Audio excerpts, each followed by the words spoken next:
மீண்டுமாக உங்கள் அனைவரையும் ஆண்டவராக இயேசு கிறிஸ்துவின் நாமத்திலே நான் மகிழ்ச்சியுடன் வாழ்த்துகிறேன். கர்த்தர் உங்கள் இருப்பாராக, உங்களை ஆசீர்வதிப்பாராக. தேவன் நம்மை ஆசீர்வதிக்க விரும்புகிறார். ஆனால் அந்த ஆசீர்வாதங்களுக்கு தடையாக இருக்கின்ற எதிரிகளை நாம் அடையாளம் கண்டு கொள்ள வேண்டும் என்ற சத்தியத்தை முன்வைத்து நேற்றைய தினத்திலும் ஆண்டவருடைய வார்த்தைகளை உங்களோடு பகிர்ந்து கொள்ள தேவன் கிருபை செய்தார். நம்முடைய வாழ்வினுடைய சந்தோஷத்திற்கும் சமாதானத்திற்கும் சகல நன்மைகளுக்கும் எதிரானவர்கள் வெளியே அல்ல, அந்த எதிரிகள் நமக்குள்ளே இருக்கிறார்கள். அந்த எதிரிகளை நாம் அடையாளம் கொண்டு தேவனுடைய வல்லமையின் மூலமாக அவற்றை அப்புறப்படுத்த வேண்டும். அதற்காக நம்முடைய வாழ்க்கையை ஆண்டவருக்கு பரிபூரணமாக அர்ப்பணிக்க வேண்டும். பழுதுபட்டு போன இந்த இருதயத்தை, பழுதுபட்ட இந்த இருதயம் சார்ந்த வாழ்க்கை ஆண்டவருக்கு பரிபூரணமாக ஒப்பு கொடுத்து விட்டு அவர் தருகின்ற ஒரு புதிய இருதயத்தை பெற்றுக்கொள்ள நாம் முன்வர வேண்டும் என்ற அடிப்படையில் நேற்றைய தினத்திலும் தேவனுடைய செய்தியை உங்களோடு நான் பகிர்ந்து கொண்டேன். இன்றைய தினத்திலே ஆவிக்குரிய வாழ்க்கை என்றால் அது எப்படி வாழப்பட வேண்டும், கிறிஸ்தவ வாழ்க்கை என்றால் அது எப்படி வாழப்பட வேண்டும், how we should live our Christian life, நம்முடைய ஆவிக்குரிய வாழ்க்கை எப்படி வாழ வேண்டும். ஏனென்றால் எப்படி வாழ வேண்டும் என்பதை நாம் சரியாக அறிந்திருந்தால்தான் தேவன் நமக்காக ஆயத்தமாக்கி வைத்திருக்கின்ற நன்மைகளையும் ஆசீர்வாதங்களையும் நாம் கண்டு நம்முடைய வாழ்க்கையிலே தேவனுக்கு மகிமையாக வாழ முடியும். கிறிஸ்தவ வாழ்க்கை என்றால் ஏதோ ஒரு ஆன்மீகமான வாழ்க்கை என்ற அடிப்படையில் மட்டும் புரிந்து கொண்டு அதற்காக ஆராதனை, ஜெபம், வேத வாசிப்பு, உபவாசம், காணிக்கை, ஊழியம் இது போன்ற காரியங்களோடு மட்டும் நம்ம இணைத்துக் கொண்டு வாழ்ந்தால் போதாது. இந்த வாழ்க்கைக்கு சரியான அடிப்படைகள், அஸ்திபாரங்கள் இருக்க வேண்டும். முதலாவதாக கிறிஸ்தவ வாழ்க்கை எப்படி வாழப்பட வேண்டும் என்ற கேள்விக்கு, கிறிஸ்தவ வாழ்க்கை என்பது கிறிஸ்துவனுடைய ஐக்கியத்தோடு வாழ வேண்டிய ஒரு வாழ்க்கை. We have to live this Christian life along the fellowship of Christ. கிறிஸ்துவனுடைய ஐக்கியத்தோடு, கிறிஸ்துவை நாம் ஏதோ எங்கேயோ இருக்கிறவராக பார்த்து கொண்டு அவரை ஆராதித்துக் கொண்டிருப்பதும் துதித்துக் கொண்டிருப்பதும் அல்ல, நாம் கிறிஸ்துவோடு இணைந்துதான் அவரை ஆராதிக்க வேண்டும். அல்லேலூயா. ஏனென்றால் நம்ம அநேகருக்கு நம்முடைய கிறிஸ்து எங்கே இருக்கிறார் என்றால் ஆலயத்தில் இருக்கிறார், கோயிலில் இருக்கிறார். எங்கே போகிறீர்கள்? ஞாயிற்றுக்கிழமை கோயிலுக்கு போகிறோம்.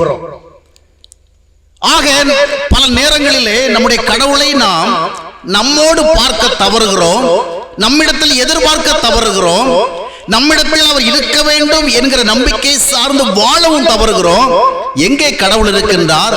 அங்கே இருக்கிறார், கோயிலில் இருக்கிறார்.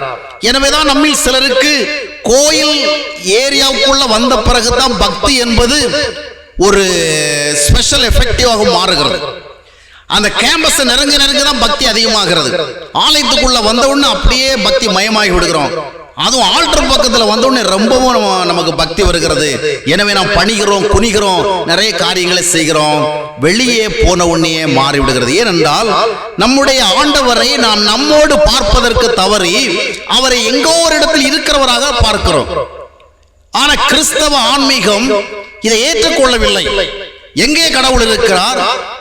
எங்கே இல்லை, ஒரு ஆலயத்தில் இல்லை, ஒரு கோயிலில் அல்ல.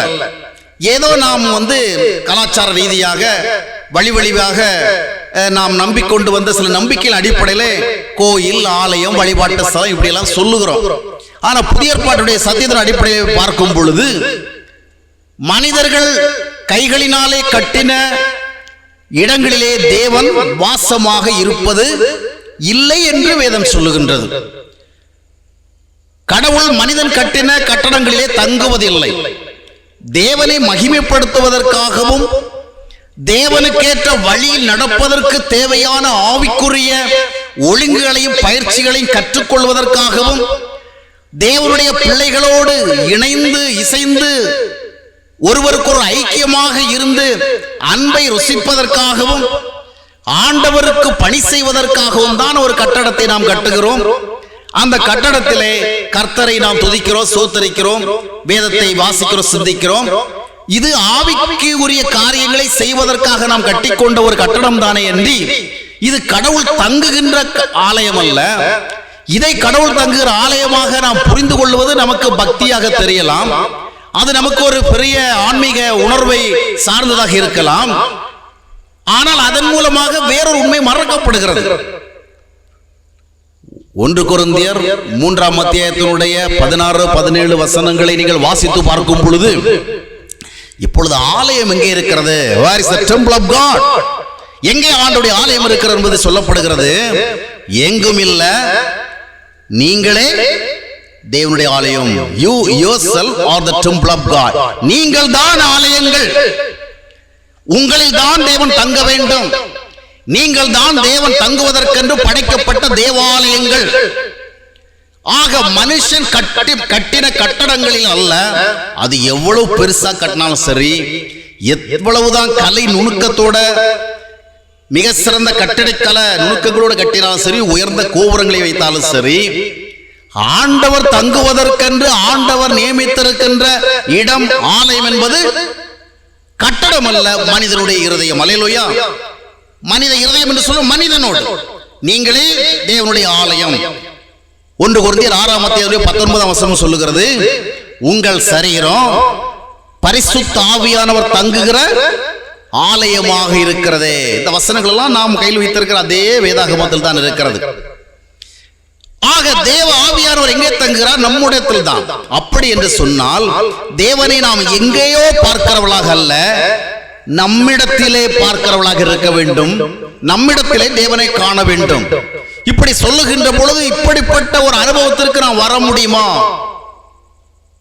Shall we come to that extent?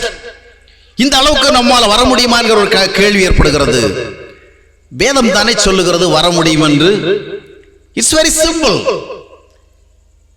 இன்றைக்கு மனிதன் கடவுள் எங்கேயோ இருக்கிறான் என்று மலைகளுக்கு ஓடுகிறான், குளங்களுக்கு ஓடுகிறான், ஆயிரக்கணக்கான மைல்கள் பயணம் செய்து காடுகளுக்கு ஓடுகிறான், புதர்களுக்கு ஓடுகிறான், அங்கே இருக்கிறார் இங்கே இருக்கிறார் எண்ணிக்கொண்டு எங்கேயோ ஓடிக்கொண்டிருக்கிறான். ஆனா நம்முடைய கடவுள் எங்கே இருக்கிறார்? He is standing at our doorstep. நம்முடைய கதவு பக்கத்தில் நிற்கிறார். அவர் இருக்கும் இடம் இங்கே, நாம் தேடும் இடம் எங்கேயோ. மனிதனை ஒருபொழுது இறைவனை ஒருபோதும் மனிதன் தேடி கண்டுபிடிக்க முடியாது. மனிதன் தடவியாகிலும் கண்டுபிடிக்க தகுந்த விதமாக தேவன் நம் ஒவ்வொருவருக்கும் ரொம்ப சமீபமா இருக்கிறார். அப்போஸ்தலன் பவுல் சொல்லுகிறதை பார்க்கிறோம். நாம் தடவியாகிலும் கண்டுபிடிக்க தகுந்த அளவில் he is very near to us. அப்ப அவரை தேடி எங்கேயோ ஓடுகிறது இல்ல, அவர் இங்கே தான் இருக்கிறார். அவரை நாம் நம்மிடத்துல பார்க்க வேண்டும். நம்மிடத்திலே தேவனை நாம் பார்க்கவில்லை என்று சொன்னால், நம்மிடத்திலே கர்த்தருடைய உறவை நாம் காணவில்லை என்று சொன்னால், கோயிலே சென்று நாம் பார்ப்பதாக எண்ணுகிற நம்பிக்கை நமக்கு பலம் தராது. சிலரை சொல்லுவாங்க, அந்த கூட்டத்துக்கு போனா கடவுளுடைய பிரசனம் நல்லா இருக்குது, இந்த ஜெப விழாவுக்கு போனா, இந்த ஜெப மையத்துக்கு போனா ஆண்டோடைய பிரசனத்தை நல்லா அனுபவிக்க முடியுது அப்படின்னு ரொம்பவும் அப்ரிசியேட் பண்ணி சொல்லுவாங்க. சிலர் 2 நாட்கள் 3 நாட்கள் நடைபெறுகிற கூடுகளை கலந்து கொண்டு, ஐயோ அந்த 3 நாள் எப்படி இருந்தது, ஹெவன் மாதிரி இருந்தது, பாரடைஸ் மாதிரி இருந்தது, கடவுளுடைய பூர்ணமான பிரசன்னத்தில் இருந்தோமே. ஆனால் அந்த இடத்தை தாண்டி வந்த பிறகு, அந்த நிகழ்ச்சிகளை கடந்து வந்த பிறகு, we cannot feel that we are in the presence of God. கடவுளுடைய பிரசன்னத்தில் இருந்தது போல நம்மால் உணர முடியவில்லை. அப்படியானால் அந்த பிரசன்னம் நமக்கு தூரமாக இருக்கிறது. ஆனால் இந்த தேவ பிரசன்னம் என்பது ஏதோ ஒரு ஆலயத்தில் இருந்து என்ன பிரயோஜனம், ஏதோ ஒரு ஜெபக்கூடுகையில் இருந்து என்ன பிரயோஜனம்? அந்த பிரசன்னம் நம்மோடு இருந்தால் தான் நமக்கு பிரயோஜனம். அல்லேலூயா, அல்லேலூயா. அந்த பிரசன்னம் நம்மோடு இருக்க வேண்டும். இஸ்ரவேல் ஜனங்களை தேவன் விடுதலை செய்து மோசையின் மூலமாக வழி நடத்துகின்ற பொழுது அவருடைய பிரசன்னம் அக்னி ஸ்தம்பமாக மேக ஸ்தம்பமாக அவர்களுக்கு முன்பாக சென்று கொண்டே இருந்தது. 40 ஆண்டுகள் அவர்களோடு அந்த பிரசன்னம் சென்றது. ஆக அந்த பிரசன்னம் அவர்களோடு சென்றபடினால் தான் அவர்கள் தடைகளை கடந்து சென்றார்கள். அவர்களுடைய தேவைகள் எல்லாம் சந்திக்கப்பட்டது, எதிராளிகள் வீழ்ந்தார்கள், அவர்களுக்கு தேவன் எல்லா விதத்திலும் போதுமானவராக இருந்தார். ஆக அந்த பிரசன்னம் நம்மோடு இருக்க வேண்டும். அதான் ஆவிக்குரிய வாழ்க்கை. கடவுளை எங்கேயோ தேடிக்கொண்டிருப்பதல்ல, எங்கேயோ இருக்கிறார் என்று நாம் நம்பிக்கொண்டிருப்போம் என்றால் அது உண்மையான ஆன்மீகமும் அல்ல. ஆண்டவர் நம்மிடத்தில் இருக்கணும். அப்போ எங்க தேடணும்? இயேசுநாதர் எங்கே தேடணும்? நம்மிடத்துல தான் தேடணும். நம்மிடத்துல இல்லையா, என்னிடத்திலே ஆண்டவரை காண முடியவில்லையா, நான் எங்கெங்கோ போய் காண்பதாக நம்புகிற அந்த நம்பிக்கைகள் எனக்கு பலன் தராது. ஆக கிறிஸ்தவ வாழ்க்கை என்பது முதலாவது தேவ ஐக்கியத்தோடு வாழ வேண்டிய ஒரு வாழ்க்கை. இப்படிப்பட்ட ஒரு வாழ்க்கைக்கு தான் வேதம் நம்மை அழைக்கிறது, இயேசு கிறிஸ்து நம்மை அழைக்கிறார். ஏதோ பக்தியாக நம்ம பல காரியங்களை செய்யறோம் தான். கடவுள் மேல நமக்கு நல்ல நம்பிக்கை இருக்கு, விசுவாசம் இருக்கிறது, ஆண்டவர் மேல நமக்கு ஒரு பெரிய ஒரு தாகம் இருக்கிறது. நாம் வேதத்தை படிக்கிறோம், ஜெபம் பண்ணுகிறோம், ஆலயங்கள்ல வந்து ஆராதனை செய்கிறோம், துதிக்கிறோம், பல காரியங்களை செய்கிறோம். ஆனால் வேதம் என்ன சொல்லுகிறது? நீங்கள் இயேசு கிறிஸ்துவை வணங்குவதற்காக அழைக்கப்பட்டவர்கள் அல்ல, அவரை ஆராதிக்கிறவர்களாக அழைக்கப்பட்டவர்கள் அல்ல, இயேசு கிறிஸ்துவோடு இணைந்து வாழ்வதற்கு அழைக்கப்பட்டவர்கள். You have been called to live with Christ. இதைத்தான் 2 கொரிந்தியர் 5:12 பாருங்க. ஒருவன் கிறிஸ்துவுக்குள்ளே இருந்தால், அதனுடைய அர்த்தம் என்ன? ஒருவன் கிறிஸ்துவோடு இருந்தால். அப்போ நாம் இயேசுநாதரை ஒரு கடவுளாக எண்ணி எங்கேயோ பார்க்கிறதல்ல, அவரை நமக்குள் பார்க்க வேண்டும். 1 கொரிந்தியர் 1:9 சொல்லுகிறது, ஆண்டவர் எதற்காக நம்மை அழைத்திருக்கிறார் என்று அதனுடைய கேள்விக்கு விடை கொடுக்கப்படுகிறது. கிறிஸ்துவோடு ஐக்கியமாக இருப்பதற்கு நாம் அழைக்கப்பட்டிருக்கிறோம். அல்லேலூயா. இயேசு கிறிஸ்துவோடு ஐக்கியமாக இருப்பதற்கு நாம் அழைக்கப்பட்டிருக்கிறோம். ஏசாயா தீர்க்கதரிசி புத்தகம் 9:6 வாசிக்கும் பொழுது, நமக்கு ஒரு பாலகன் பிறந்தார், நமக்கு ஒரு குமாரன் கொடுக்கப்பட்டார். நல்லா பாருங்க, என்ன கொடுக்கப்பட்டது? ஒரு குமாரன் கொடுக்கப்பட்டார். ஆக இயேசு பாலன், இயேசு பாலா அப்படின்லாம் சொல்லி நாம தாலாட்டு பாடி கொண்டிருக்கிறதே ஆன்மீகம் அல்ல. ஒரு பாலன் நமக்கு என்று கொடுக்கப்பட்டிருக்கிறார், ஒரு குமாரன் நமக்கு கொடுக்கப்பட்டிருக்கிறார். நாம் டிசம்பர் மாதத்துல இயேசுநாதருக்கு தாலாட்டு பாட்டு பாடி அதே கொண்டாடிட்டு முடிஞ்சு போயிடுச்சு. ஆனா அந்த குமாரன் நம்மோடு இருப்பதற்காகத்தான் கொடுக்கப்பட்டார். அந்த குமாரன் இப்பொழுது நம்மோடு இருக்கிறாரா என்பதை நாம் சோதித்து பார்க்க வேண்டும். எனவே அருமையானவர்களே, கிறிஸ்துவனுடைய ஐக்கியத்தோடு தான் நீங்கள் கிறிஸ்துவ வாழ்க்கையை வாழ வேண்டும். இயேசு கிறிஸ்துவனுடைய ஐக்கியத்தோடு தான் நீங்கள் கிறிஸ்துவ வாழ்க்கையை வாழ வேண்டும். உங்களுக்குள்ளே கிறிஸ்து காணப்பட வேண்டும். எபேசியர் 3:17 வாசித்து பார்க்கும் பொழுது, விசுவாசத்தினாலே கிறிஸ்துவை நாம் நமக்குள்ளே காண வேண்டும் என்று வேதம் சொல்லுகிறது இல்லையா? விசுவாசத்தினாலே கிறிஸ்து நம்மோடு வாசம் பண்ணுகிறார். அப்படின்னா நம்ம இயேசு கிறிஸ்து நமக்குள்ள பார்க்க வேண்டும். நம்முடைய அனுதின வாழ்க்கையிலே இந்த ஆவிக்குரிய வாழ்க்கையை தேவ உறவோடு வாழ வேண்டும். இந்த வாழ்க்கை தேவ உறவுடன் வாழ வேண்டிய ஒரு வாழ்க்கை. அப்போ தினமும் நம்ம என்ன பண்ணணும்? ஆண்டவரே, இன்றைய என்னுடைய வாழ்க்கையில நீர் என்னோடு இருக்கணும். இன்றைய என்னுடைய வாழ்க்கையில நான் உம்முடைய பிரசன்னத்திலே வாழ வேண்டும். I must live in your presence. இந்த கரடுமுரடான வாழ்க்கை சூழ்நிலைகளுக்கு மத்தியிலே, பலவிதமான பாடுகள் நிறைந்த உலகத்திலே, சோதனை நிறைந்த உலகத்திலே, பல்வேறு விதமான சூழ்நிலை வழியாக கடந்து செல்ல வேண்டிய கட்டாயம் இருக்கிற இந்த உலகத்துல நமக்கு தேவை என்ன? God's presence. அதாவது தேவனுடைய பிரசன்னம், தேவன் நம்மோடு இருக்கிற நிச்சயம். அந்த தேவ பிரசன்னத்தை நீங்கள் தினமும் தேட வேண்டிய இதுதான் கிறிஸ்தவ வாழ்க்கை. ஏதோ காலையில எழுந்து ஒரு வேத பகுதியை வாசித்து இதை கொஞ்சம் ஜெபம் பண்ணி அதை கூட நிறைய கிறிஸ்தவங்க செய்யறது கிடையாது. காலை எழுந்த உடனே இன்னைக்கு என்ன காலைல என்ன டிஃபன் செய்யலாம், தோசை செய்யலாமா, இல்ல இட்லி செய்யலாமா, இல்ல புட்டு செய்யலாமா, இதுதான் காலை எழுந்த உடனே சிந்தனை. சிலருக்கு காலைல ஜெபங்கிறதே தெரியாது. சிலர் ஆலயங்கள்ல நிறைய ஜெபம் பண்ணுவாங்க. ஜெப கூட்டத்துல அவங்கள ஜெபிக்க சொன்னா ஒரு பிரசங்கமே பண்ணி முடிச்சிருவாங்க. ஆனா வீட்டுல தனிப்பட்ட முறையில் ஜெபம் கிடையாது. ஆக ஜெபம் பண்ணாதவங்களே நிறைய பேர் இருக்கிறாங்க. ஆனா கொஞ்சம் பேர் ஜெபம் பண்றாங்க, பைபிள் படிக்கிறாங்க. ஆனா இத்தோடு தங்களுடைய ஆவிக்குரிய கடமைகள் முடிந்து விட்டதாக எண்ணுகிறார்கள். அதற்கு பிறகு ஆண்டவரிடத்திலிருந்து நன்மைகள் வேணும், ஆசீர்வாதம் வேணும் என்று எதிர்பார்க்க ஆரம்பிக்கிறார்கள். ஆனா அருமையானவர்களே, ஏதோ பக்தியாக சில காரியங்களை செய்யறதில்ல. ஒவ்வொரு நாளும் ஆண்டவருடைய உறவோடு வாழ வேண்டும், தேவ ஐக்கியத்தோடு நான் வாழ வேண்டும் என்கிற ஒரு சிந்தையோடு ஆண்டவருடைய பிரசன்னத்தை காலை எழுந்து எதற்காக ஜெபிக்கிறோம்? For what purpose we are praying? நிறைய பேர் என்ன நினைக்கிறாங்கன்னா, ஏதோ something we have to do for God to please him, ஏதோ திருப்திப்படுத்துறதுக்காக. இல்லைங்க. பிரேயர்ங்கிறது வந்து we have a talk with God, we are revealing our heart to our God. நம்முடைய இருதயத்தை அவருக்கு வெளிப்படுத்துறோம். எதற்கு என்று சொன்னால், so that we can have his presence, we can have his fellowship, அவருடைய ஐக்கியத்தை பெறுவதற்கு. அப்போ அந்த ஐக்கியத்தை பெறுவதுதான் நமக்கு டெய்லி வந்து குறிக்கோளாக இருக்கணும். தேவ உறவோடு நான் இன்றைக்கு என்னுடைய வாழ்க்கையை சந்திக்கணும், தேவ உறவோடு வாழணும். அப்போ நம்ம தேவ பிரசன்னத்துக்காக ஜெபிக்கணும். ஆனா நிறைய பேர் ஜெபம் பண்ணி தான் பார்க்கறாங்க, ஆண்டவரே உம்முடைய பிரசன்னம் எனக்கு வேணும், உம்முடைய ஐக்கியம் வேணும், உம்முடைய உறவு வேணும் அப்படின்னு ஜெபம் பண்ணி தான் பார்க்கறாங்க. ஆனா அந்த பிரசன்னம் வரதில்லை. அருமையானவர்களே, ஏதோ நாம போய் ஜெபத்திலையோ இல்ல கூட்டங்களே போய் ஆண்டவரே உம்முடைய பிரசன்னம் வருவதாக வருவதாக வருவதாக என்று சொன்னா வராது. இன்னைக்கு கூடுகைகள் எல்லாம் கூட்டங்களை நடத்துகிறவர்கள் அது ஒரு விதமான சில முறைகளை பின்பற்றுகிறார்கள்.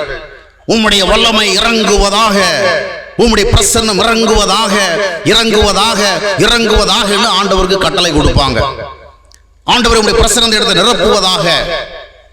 ஆகையால் கூட்டங்களுக்கு அவிதமாக சொல்ல வேண்டியது அவசியம் என்று அவர்கள் எண்ணி இருக்கலாம். ஆனா பிரசன்னம் இறங்குவதாக இறங்குவதாக இறங்குவதாக என்று சொல்லுவதனால உடனே தேவன் நம்முடைய கட்டளைக்கு கீழ்ப்படிந்து உடனே வந்து இறங்கி விட மாட்டார். தேவ பிரசன்னம் நமக்குள் வந்து இறங்குவதற்கென்று வேதத்தினுடைய வார்த்தைகளின் அடிப்படையில் சில வழிகள் இருக்கிறது. நாம் ஏதோ ஒரு கூட்டத்தை கூட்டி வைத்துக் கொண்டு உடைய பிரசன்னம் வந்து இந்த இடத்துல இறங்குவதாக என்றால் உடனே இறங்கி விட மாட்டார். இன்னைக்கு அநேகர் வந்து பிரசன்னத்திற்காக ஜெபிக்கிறாங்க. எல்லாருக்கும் ஆசை இருக்கிறது ஆண்டவருடைய பிரசன்னத்தை அனுபவிக்க வேண்டும் என்று. ஆனால் அந்த பிரசன்னத்தை அனுபவிக்கத்தான் முடியல. காரணம் என்னன்னு சொன்னா, உங்க வீட்டுக்குள்ள வந்து நீங்க நிறைய லைட்ஸ் எல்லாம் யூஸ் பண்றீங்க, ஃபேன் எல்லாம் யூஸ் பண்றீங்க, நிறைய டியூப் லைட்ஸ், குண்டு பல்பு இதெல்லாம் நிறைய போட்டு வச்சுட்டு எரிவதாக இந்த விளக்கு, எரிவதாக இந்த டியூப் லைட் அப்படி சொன்னா உடனே எரியுமா? அது ஐயோ எவ்வளவு காசுல ஒரு டியூப் லைட் வாங்கிட்டு வந்திருக்கிறேன், எவ்வளவு குண்டு பல்பு எல்லாம் வாங்கிட்டு வந்திருக்கேன், நிறைய நிறைய காஸ்ட்லி லைட் லேம்ப்ஸ் எல்லாம் வாங்கிட்டு இருக்கேன், இது எரிய மாட்டேங்குது, எரியட்டும் எரியட்டும்னா எரியாதுங்க. முதலாவது என்ன வரணும்? எலக்ட்ரிசிட்டி டிபார்ட்மெண்ட்ல போயிட்டு என்ன செய்யணும்? கனெக்ஷன் வாங்கணும். கனெக்ஷன் வாங்கி நம்ம வீட்டுக்குள்ள சப்ளை வந்த பிறகுதான் லைட் எரியும். அந்த சப்ளை வருவதற்கு தேவையான காரியங்களை செய்யாதபடிக்கு நீங்க சுவிட்சை போட்டுக்கிட்டு எரிவதாக எரிவதாக சொன்னா எரியாது. நாங்கெல்லாம் சின்ன வயசுல இருக்கிறவள்ள இந்த வாழை மரத்துல இருந்து உள்ளே இருக்குமா, அந்த உள்ளே இருக்கிற டியூப் லைட் மாதிரி ஒரு, அதுக்கு என்ன சொல்லுவாங்க? வாழை கொல்லையா? குரல், வாழை குரல். அதை நாங்க டியூப் லைட்டா கட்டி வச்சுட்டு அது எரியணும்னு எதிர்பார்ப்போம். அது எங்க எரியும்? சின்ன வயசுகள்ல விளையாடுகிறது. ஆக நாம் எத்தனை லைட் போட்டு வச்சிருந்தாலும் சரி, எத்தனை பல்ப்ஸ் போட்டு வச்சிருந்தாலும் சரி, எரிவதாக எரிவதாக எரியாது. எரியறதுக்கு there is some procedure. அந்த ப்ரொசீஜரை நம்ம சரியா ஃபாலோ பண்ணதான் எரியும். அனுதின வாழ்க்கையில் ஆண்டவரே உம்முடைய பிரசன்னம் வரணும் வேணும் வேணும் நம்ம ஜெபம் பண்ணாலும் அது எப்படி வரும்? பிரசன்னம் வர்றதுக்கு நம்ம என்ன பண்ணணும்? பைபிள் சொல்லுது, முதலாவது தேவ குமாரனை நாம் நமக்குள்ளே பெற்றுக்கொள்வதற்கு என்ன செய்யணுமோ அதை செய்திருக்கணும். எப்பொழுது தேவன் நமக்குள்ளே வருகிறார்? when can we have our God? எப்பொழுது இயேசு கிறிஸ்து நம்மிடத்துல வருகிறார்? நாம் நிறைய பாடல்களை பாடுவதனால வந்து விட மாட்டார். நாம ஆண்டவரிடத்தில் வாரம் அழைப்பதனால வரமாட்டார். அவர் வருவதற்கென்று அதற்குரிய வழிமுறைகளை சொல்லி இருக்கிறார். யோவான் 1ஆம் அத்தியாயத்தினுடைய 12ஆம் வசனத்தை வாசித்து பார்க்கும் பொழுது, அவருடைய நாமத்தின் மேல விசுவாசம் உள்ளவர்களாக அவரை ஏற்றுக்கொண்டவர்கள், அவருடைய நாமத்தின் மேல விசுவாசம் உள்ளவர்களாக அவரை ஏற்றுக்கொண்டவர்கள் எத்தனை பேர்களோ அத்தனை பேர்களும் தேவனுடைய பிள்ளைகளாகும்படி அதிகாரம் கொடுக்கப்பட்டிருக்கிறது. Those who have believed and also received him. இயேசு கிறிஸ்துவை நம்முடைய இரட்சகர் என்று அறிந்து அந்த விசுவாசத்தை சார்ந்து அவரை நமக்குள் பெற்றுக்கொள்ள வேண்டும். இயேசுவே என்னுடைய இதயத்தில் வாரும் என்று நம்முடைய வாழ்க்கையிலே நாம் திட்டவட்டமாக அவரை அழைக்கணும். நம்முடைய பாவ நிலைமையிலிருந்து நம்மை விடுவித்து பரிசுத்தமான தேவனுடைய பிள்ளையாக்கும்படியாக வந்திருக்கிற அவரை நம்முடைய வாழ்க்கையினுடைய இரட்சகராக நாம் ஏற்றுக்கொள்ள வேண்டும். இந்த அனுபவம் நம்முடைய வாழ்க்கையில் நிகழ்ந்தால் தான் இயேசு கிறிஸ்து நமக்குள்ளே வருவார். அதை விட்டுவிட்டு ஆலயங்களிலே வந்து நாம் தேடினால் ஒருவேளை சில நேரங்களில் நாம் பாடுகிற பொழுது, ஆராதிக்கின்ற பொழுது ஒரு தேவ பிரசன்னத்தை நாம் உணர்ந்து போல் ஃபீல் பண்ண முடியும். ஆனால் நம்முடைய தனிப்பட்ட வாழ்க்கைக்கு அது உதவி செய்யாது. தனிப்பட்ட வாழ்க்கை உதவி செய்ய வேண்டும் என்றால் ஆண்டவரை நம்முடைய வாழ்க்கையில பெற்றுக்கொள்ள வேண்டும். அதற்கு என்ன செய்ய வேணும்? முதலாவது நாம் இயேசு கிறிஸ்துவுக்கு முன்பாக பாவிகள் என்பதை கண்டறிய வேண்டும். அவருடைய இரத்தத்தினால கழுவப்பட வேண்டிய அவசியத்தை நாம் உணர வேண்டும். இன்றைக்கு இயேசுவின் இரத்தத்தை தெளிக்கிறதுக்கு தான் எல்லாரும் குறியா இருக்கிறாங்க. இயேசுவின் ரத்தத்தை இங்கே தெளிக்கிறோம், அங்கே தெளிக்கிறோம், வானமண்டலத்திலே தெளிக்கிறோம், வீட்டுக்கு தெளிக்கிறோம், காட்டுக்கு தெளிக்கிறோம். இயேசுவோட ரத்தத்தை தெளிக்கிற ஆளுகளா இருக்கிறாங்க நம்ம ஆளுகள். அது பிற மதங்களிலே மந்திரித்து சில தண்ணீர்களை தெளிக்கிறது போல, சில திரவங்களை தெளிக்கிறது போன்ற ஒரு நம்பிக்கை அடிப்படையில் தான் இயேசு ரத்தத்தை இங்கே தெளிக்கிறோம், அங்கே தெளிக்கிறோம். பைபிள்ல எங்கேயுமே இயேசுநாதருடைய ரத்தத்தை நீங்க தெளிக்கிறதுக்கு சொல்லவே இல்லை. இயேசுநாதருடைய ரத்தத்தை வாங்கிட்டு போய் உங்க வீட்டினுடைய ஆசீர்வாதத்துக்காக வீட்டை சுற்றிலும் தெளிக்கிறதுக்கு அல்ல. இயேசுநாதர் எதற்காக ரத்தம் சிந்தினார் என்றால் மனிதனுடைய பாவத்திலிருந்து அவனை விடுவித்து கழுவி சுத்திகரிக்கிறதுக்காக. இயேசுநாதருடைய ரத்தம் நம்முடைய இருதயத்தை கழுவுறதுக்காக. அல்லேலூயா. நம்முடைய இருதயத்தை கழுவுவதற்கு தான் இயேசுநாதருடைய ரத்தமே ஒழிய நம்முடைய வீட்டை கழுவுறதுக்காக அல்ல. அங்கே தெளிக்கிறோம், இங்கே தெளிக்கிறோம் என்று சொல்லி இயேசு கிறிஸ்துவின் ரத்தத்தை நாம் தெளிக்கிற ஒரு பொருளாக எடுத்துக்கொண்டோம். இல்லை, நம்முடைய இருதயத்தை கழுவுவதற்காகத்தான் தேவகுமாரன் அந்த பூமியிலே ரத்தம் சிந்தினார். அந்த இருதயத்தை நாம் தேவ ஆவி இரத்தத்தினாலே கழுவப்பட்டு நாம் பரிசுத்தமாக்கப்படுகின்ற பொழுது அந்த இயேசு கிறிஸ்து நம்மிடத்திலே வருகிறார். அப்படி இயேசு கிறிஸ்து நம்மிடத்துல வருகின்ற பொழுது நாம் ஒரு இல்லத்தில் இருந்தால் அங்கே பிசாசானவன் ஓடி விடுவான். இரத்தத்தை அங்க தெளித்தவனை ஓட்ட வேண்டிய தேவை கிடையாது. பிசாசே, உனக்கு எதிராக இரத்தத்தை தெளிக்கிறோம். இல்ல, நீ இரத்தத்தினாலே கழுவப்பட்ட இருதயத்தோடு பிசாசின் முன்னால போகும்போது பிசாசு ஓடுவான். ஆக அந்த இரத்தத்தினாலே கழுவப்படுவதற்கு நம்மை ஆண்டவருக்கு அர்ப்பணித்து திட்டவும் தெளிவுமாக இயேசு கிறிஸ்துவினுடைய வாழ்க்கையை ஒப்பு கொடுத்திருக்க வேண்டும். அப்பொழுதுதான் என்ன நடைபெறுகிறது? ரோமர் 8:15 சொல்லுகிறபடி, அப்பா பிதாவே என்று கூப்பிட பண்ணுகிற புத்திர சுவிகாரத்தின் ஆவி நமக்கு வருகிறது. அல்லேலூயா. எபேசியர் 1:13 13, 14, 15 வசனங்களை வாசித்து பார்க்கும் பொழுது சத்திய வார்த்தையை, சுவிசேஷத்தை நாம் கேட்டு விசுவாசித்து ஆண்டவரை நாம் ஏற்றுக்கொள்ளுகின்ற பொழுது பரிசுத்த ஆவியினாலே நாம் முத்திரையிடப்படுகிறோம். ஆக இவ்விதமாக நாம் ஆண்டவரை நம்முடைய தனிப்பட்ட வாழ்க்கையில ஏற்றுக்கொண்ட பிறகுதான் அவரை நம்முடைய அனுதின வாழ்க்கையிலே நாம் பார்க்க முடியும். அப்பொழுதுதான் ஆண்டவரே, என்னுடைய வாழ்க்கையில் வந்திருக்கிறேன், உம்மை நான் என்னுடைய வாழ்க்கையில ஏற்றுக்கொண்டிருக்கிறேன், உமக்கு என்னுடைய வாழ்க்கையை அர்ப்பணித்திருக்கிறேன், இன்றைய தின வாழ்க்கையை நான் உம்முடைய ஐக்கியத்தோடு வாழ விரும்புகிறேன், உம்முடைய உறவோடு வாழ விரும்புகிறேன், நீர் என்னோடு இருக்கிறதை எனக்கு அறிவியும் என்று நாம் ஜெபிக்கலாம். அல்லேலூயா. அவ்விதமா ஏற்கனவே ஏற்றுக்கொள்ளாமல் ஏதோ நம்முடைய சௌகரியத்திற்காக, நம்முடைய உதவிக்காக நாம் இயேசு கிறிஸ்துவின் பிரசன்னத்தை எதிர்பார்த்தால் நாம் அனுபவிக்க முடியாது. ஆண்டவரை நாம் ஏற்கனவே நம்முடைய வாழ்க்கையில பெற்றுக் கொண்டிருக்க வேண்டும்.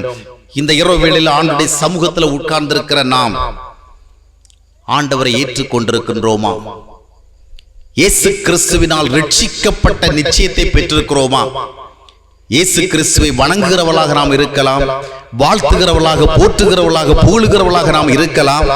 இதெல்லாம் கடவுள் வழிபாடு. ஆனால் கிறிஸ்தவ ஆன்மீகம் ஆண்டவரை நம்மிடத்தில் பெற்றுக்கொள்வது தொடர்பாக பேசுகிறது.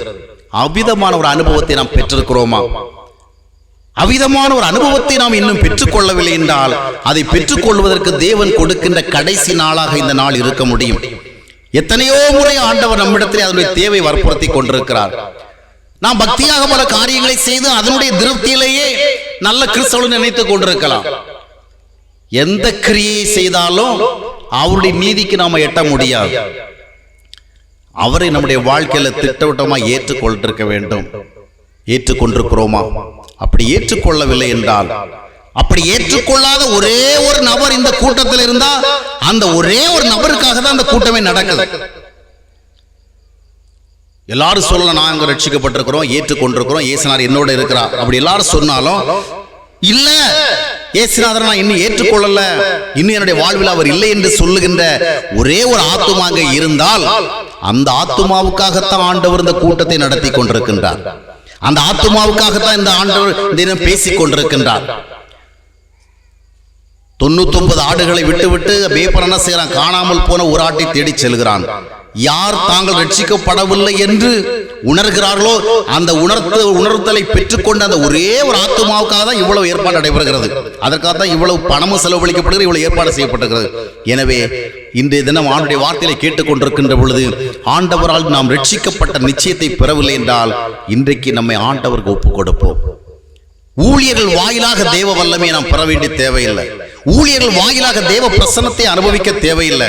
ஒவ்வொரு முறையும் ஊழியர்கள் வாயிலாகவே ஆண்டவருடைய ஆசீர்வாதத்தை நாம் பெற தேவையில்லை. We can have our personal God for us. நமக்காக ஆண்டவரை நம்முடைய தனிப்பட்ட வாழ்வுக்கு பெற்றுக் கொள்ளலாம் என்றால் நம்மில் ஒவ்வொருவருக்காக ஆண்டவர் மரித்திருக்கிறார். நம் ஒவ்வொருவரோடும் வந்து இணைவதற்கு அவர் ஆயத்தமாக இருக்கின்றார். அந்த இயேசு கிறிஸ்துவை நீங்கள் உங்களுடைய வாழ்க்கையை ஏற்றுக்கொள்ளுங்கள். ஆக கிறிஸ்தவ வாழ்க்கை என்பது ஒவ்வொரு நாளும் தேவ உறவோடு வாழ்கிற வாழ்க்கை, வெறும் தேவ பக்தியோடு வாழ்கிற வாழ்க்கை அல்ல. அதை குறித்து நாம் பேசவில்லை. தேவ உறவோடு ஒரு கிறிஸ்தவன் நான் இயேசு கிறிஸ்துவோடு இன்றைக்கு வாழ்கிறேன் என்ற நல்ல நிச்சயத்தோடு வாழ வேண்டும். நான் போகும்போது இயேசு கிறிஸ்து என்னோடு இருக்கிறார் நல்ல நிச்சயமும் இருக்க வேண்டும். பொதுவாக எல்லாருக்கும் கடவுள் பக்தி இருக்குது. ஏதோ கடவுள் நமக்கு ஆதரவா இருக்கிறாருங்கிற நம்பிக்கை அநேகம் இருக்கிறது. அந்த நம்பிக்கை இல்ல, ஒரு காமன் நாலேஜ் அல்ல, ஒரு personal experience, personal knowledge. I have got my God already, ஏற்கனவே நான் ஆண்டவரை பெற்றிருக்கிறேன். ஆக இந்த தேவ உறவிலே கிறிஸ்தவ வாழ்க்கையை வாழணும். அப்படி வாழுகிற பொழுது என்ன நடைபெறுகிறது என்றால் 3 முக்கியமான ஆசீர்வாதங்கள் உங்களுக்கு கிடைக்கிறது. 3 முக்கியமான ஆசீர்வாதம். ஒன்று தேவ அன்பு, இன்னொன்று தேவ சமாதானம், இன்னொன்று தெய்வீக சந்தோஷம். The love of God, the peace of God, the joy of God. இதுதான் நம்ம வாழ்க்கைக்கு அவசியம் இல்லையா? ஒவ்வொரு நாளும் நம்முடைய வாழ்க்கைக்கு மிகவும் அவசியப்படுகின்ற ஒன்று என்னவென்றால் அன்பு.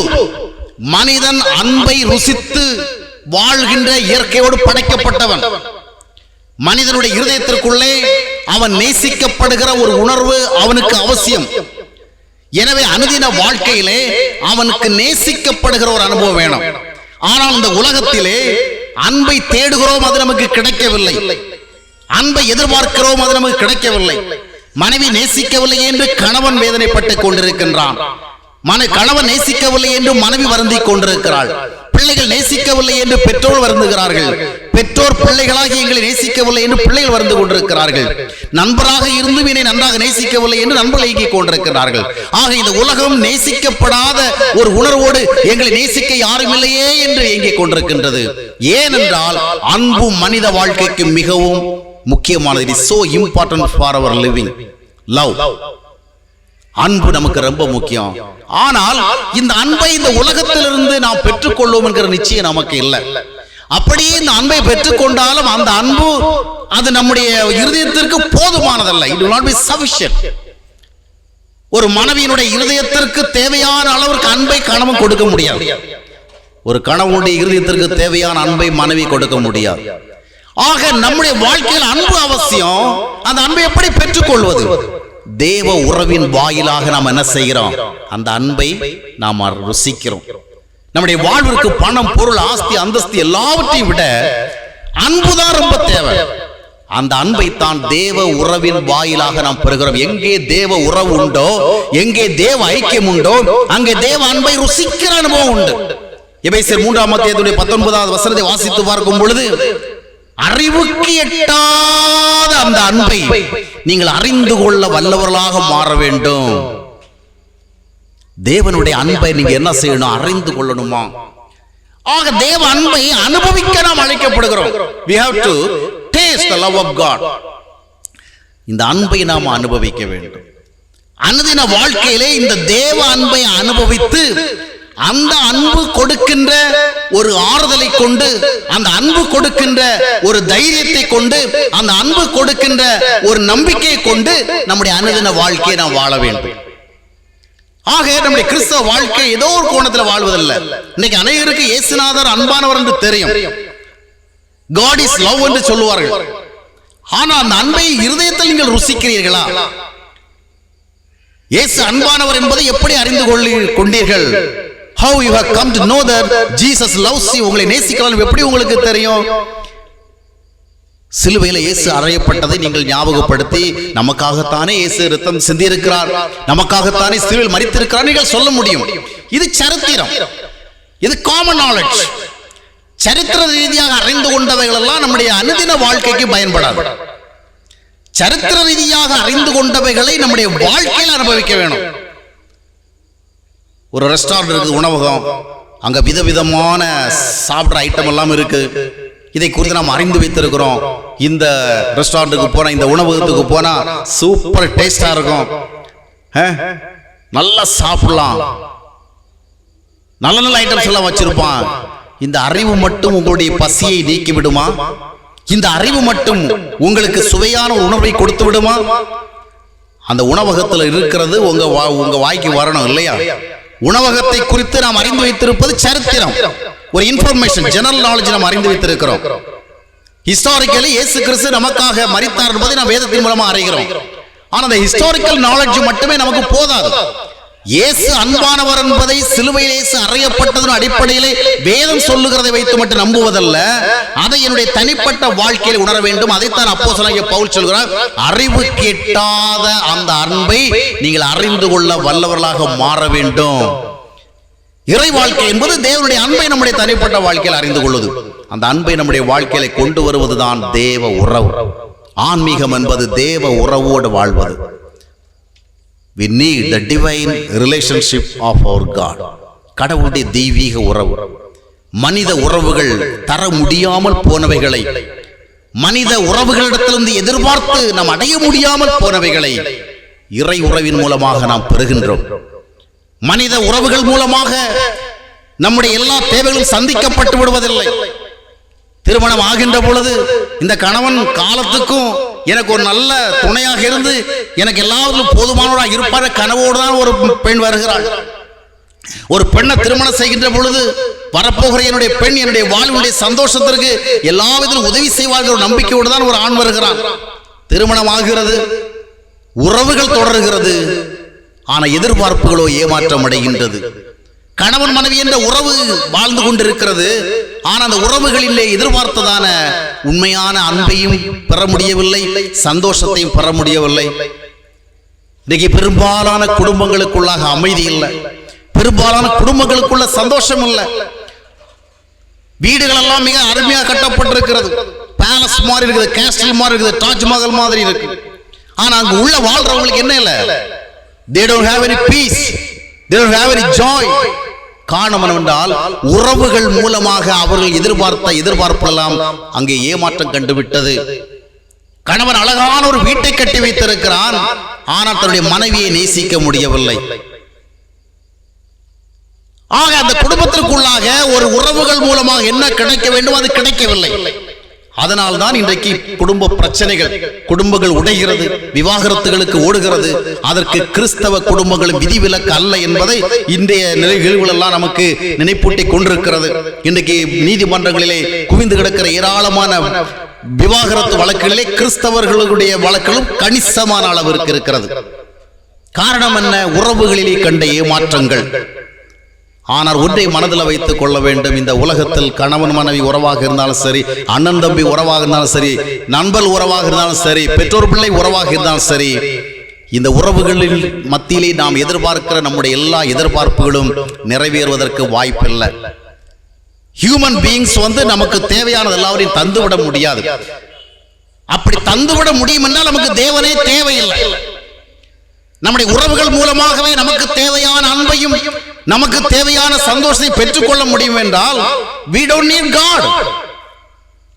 இவைகளெல்லாம் நமக்கு உண்மையான சந்தோஷத்தை நிறைவேற தந்துவிட முடியாது. எனவேதான் அதை தேவன் தருவதற்கு வருகிறார். அல்லேலூயா. ஆக அந்த டிவைன் ஃபெலோஷிப் மூலமாக, தெய்வீக ஐக்கியம் மூலமாக ஆண்டவருடைய அன்பை நீங்கள் உங்களுக்குள்ளே அனுபவிக்க வேண்டும். அந்த அன்பு உங்களுக்குள்ளே வருகின்ற பொழுது நீங்கள் உங்களை நேசிக்காதவர்களை நேசிப்பதற்கான ஆற்றல் பெறுகிறீர்கள். உங்கள் கணவன் உங்களை நன்றாக நேசித்தால் நீங்கள் மட்டும் நேசிக்கப்பட்ட உணர்வை பெறுவீர்கள். என் கணவர் தங்கமானவர், கடவுள் மாதிரி என்ன உயிருக்குயிரா நேசிக்கிறார் அப்படின்னு உங்களுக்குள்ள ஃபீல் பண்ணிட்டு இருப்பீங்க. உங்களுடைய மனைவியாலே நீங்கள் நேசிக்கப்பட்டால் கணவர்களாகி நீங்கள் நினைப்பீர்கள், ஏதோ கடவுளுடைய கிருபையினால எனக்கு ஒரு நல்ல மனைவி கிடைச்சிருக்கிறா, என்னை ரொம்ப நேசிக்கிறா, அவளுடைய அன்பு என்னை அதிகமாக கவருகிறது என்று சொல்லிக் கொள்ளலாம். ஆனா இந்த மனைவியிடத்திலிருந்து பெற்ற அன்பை கொண்டு உங்களால் வேறு யாரையாக நேசிக்க முடியுமா?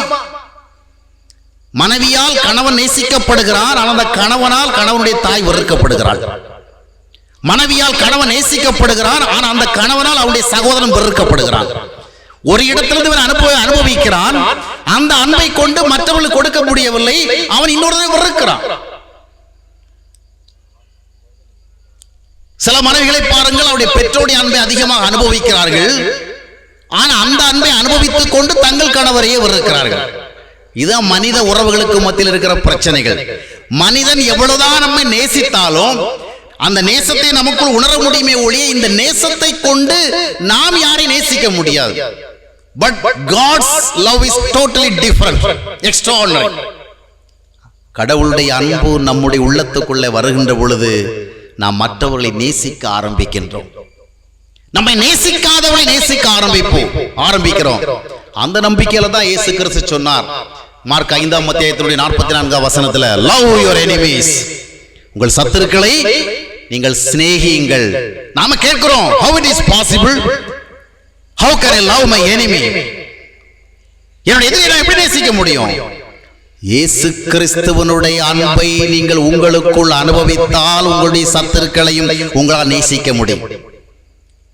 அதைத்தான் யோவான் 13ஆம் அத்தியாயத்தினுடைய 34வது வசனத்திலும் 35ஆம் வசனத்திலும் இயேசு கிறிஸ்து சொன்னார், நான் உங்களில் அன்பாக இருப்பது போல, as I love you, as I have loved you, you love each other. நான் உங்களிடத்தில் அன்பாக இருந்திருக்கிறேன். You have tasted my love. With their love you must love one another. என்னுடைய நேசத்தை அனுபவித்திருக்கிறீங்க, அந்த நேசத்தின்படி நீங்கள் மற்றவர்கள் நேசிங்க. என்ன சொல்ல வர்றாருன்னா, என்னுடைய அன்பை நீங்கள் நேசித்தால் உங்களுடைய இருதயம் உண்மையான அன்புள்ள இருதயமாக மாறும். அந்த அன்பை கொண்டு நீங்கள் மற்றவர்களை நேசிக்கலாம். அல்லேலூயா. இதுதான் அந்த கிறிஸ்தவன் அன்பில் இருக்கிறதான விசேஷம். உலக மனிதர்கள் தருகிற அன்பை, என்னை நன்றாக நேசிக்கிறவனை நான் நன்றாக நேசிப்பேன், ஆனால் நான் நேசிக்கப்படுவதனுடைய விளைவாக மனம் நிறைந்து இன்னொருவரை நேசிக்க மாட்டேன்.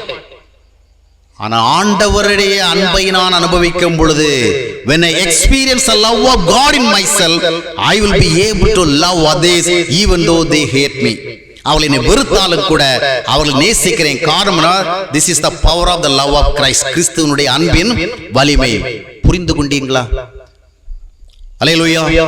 ஆக அருமையானவர்களே, உங்களுடைய தனிப்பட்ட வாழ்க்கையிலே ஒவ்வொரு நாளும் நீங்கள் தேவ உறவை தேடுங்கள், தேவ உறவுடன் வாழுங்கள். அதுதான் கிறிஸ்தவ வாழ்க்கை. இன்றைய கிறிஸ்தவ மக்கள் எல்லாம் ஊழியர்களிடத்திலே கடவுளுடைய வல்லமையை கண்டுகொள்கிறார்கள், ஊழியர்கள் நடத்துகிற கூடுகைகளிலே கடவுளுடைய பிரசன்னத்தை கண்டுகொள்கிறார்கள். அவர் இருக்கிறாரு, வெரி பவர்ஃபுல் மேன், கடவுளுடைய தரிசனங்கள் அவருக்கு நிறைய கிடைக்குதான்.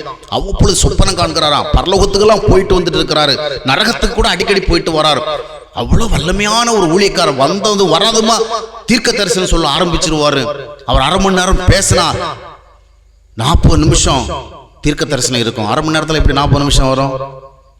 நம்ம ஆளுகளுக்கு அவங்க செய்தியை விட அதிகமாக தீர்க்க தரிசனம் தான் காதல வந்து விழும். அவ்விதமாக ஊழியக்காரர்களிடத்தில் இருக்கிற வல்லமையை, ஊழியக்காரரிடத்தில் கடவுள் இருக்கிற நம்பிக்கை அதிகமாக நினைப்பார்கள். ஆனால் ஊழியக்காரரிடத்தில் ஆண்டவர் இருக்கிறார் என்பதை நீங்கள் உணர்ந்து கொண்டால் போதாது, அந்த ஊழியர்களையே தேடி போய் அனுபவித்தால் போதாது. இன்றைக்கு அவங்க வாழ்க்கையினுடைய தேவைகளுக்கெல்லாம் எங்க போறாங்க? எங்க போகணும்? நாம கிறிஸ்துவை அறிந்த நாம் எங்கே போகணும்? இயேசு கிறிஸ்து நம்மில் ஒருவருக்கு தூரமானவர் அல்ல, இல்லையா? He is very near to us. நமக்கு ரொம்ப அருகில. இந்த இயேசு கிறிஸ்துவிடத்துல நாம போக வேணும். இயேசு கிறிஸ்து என்ன சொன்னா, வருத்தப்பட்டு பாரம் சுமக்கிறவர்களே என்னிடத்துல வாருங்கள். நம்ம ஆளுகள் எங்க போறாங்க? எதுக்கும் நம்ம சென்னை வேற போயிட்டு அவர்கிட்ட போய் கொஞ்சம் ஜெபம் பண்ணிட்டு வந்துருவோம். இல்லைன்னா அந்த அதிசய நம்பர்கள் நிறைய பத்திரிகைகள் வருது. இப்ப நிறைய கிறிஸ்தவ பத்திரிகைகள் வருகிறதெல்லாம் மிராக்கிள் நம்பர், உங்களுடைய அற்புதத்தின் நம்பர் அப்படின்னு விளம்பரம் வருகிறது. நான் நாகர்கோவில் பகுதியில் வருகிறவல்ல, உங்கள் அற்புதத்தின் நாள் அப்படின்னு நிறைய இடங்களில் போஸ்டர் ஒட்டி இருக்கும். ஆமா, உங்க வாழ்க்கையில இந்த ஊழியக்காரர் நாகர்கோவில் வந்துட்டாருன்னா அது இவங்களுக்கெல்லாம் அற்புதத்தின் நாளாம். அவர் வராத நாளெல்லாம் அற்புதம் இல்லை, அவர் வந்துட்டாரு அற்புதத்தின் நாள். அவருடைய வீட்டில் இருக்கிற டெலிபோனுக்கு அற்புத நம்பர் இருக்கு. அதுக்கு டயல் பண்ணிட்டா போதும் உங்களுக்கு எல்லாமே அற்புதமா மாறிடும். இப்படி எல்லாம் பைபிள் சொல்லவில்லை. பைபிள் சொன்னவற்றையெல்லாம் வெறுமனே வாசித்து விட்டு மறந்து விடுகிறோம். மனிதர்கள் சொல்லுகிறவைகளை எல்லாம் மறக்காமல் அதே வேத வார்த்தைகளாக்கி கொள்ளுகிறோம். வேதாகமங்கள் பெருக பெருக கிறிஸ்தவ மக்கள் மத்தியிலே வேத அறிவு குறைந்து கொண்டே போகிறது. வேத விளக்க புஸ்தகங்கள் பெருக பெருக வேதத்தை விளங்கிக் கொள்ளாத தன்மைகள் கிறிஸ்தவத்தில் அதிகமாகி கொண்டிருக்கிறது. இந்த வேதாகம் என்ன சொல்லுகிறது என்பதை ஜனங்கள் நம்புவதை விட கிறிஸ்தவ ஊழியர்கள் என்ன சொல்லுகிறார்கள் அதை நம்புவதற்குத்தான் அவள் ஆயத்தமா இருக்கிறார்கள்.